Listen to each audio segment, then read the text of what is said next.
Welcome, here I've got SHARP Aquos R2 and I'm gonna show you how to record the slow motion video at this device. So let's start by tapping on the camera button to open it, and for now we are in the standard photo mode.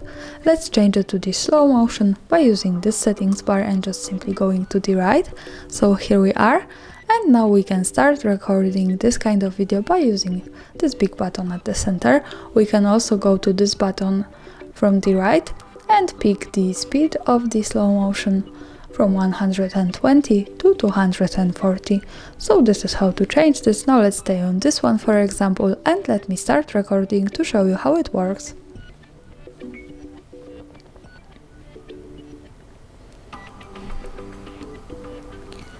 And now let's start by tapping again on this button. Let's move here to the right corner at the bottom to this one to get quick access to the gallery. And this is our slow motion video. We can play it by tapping on the center.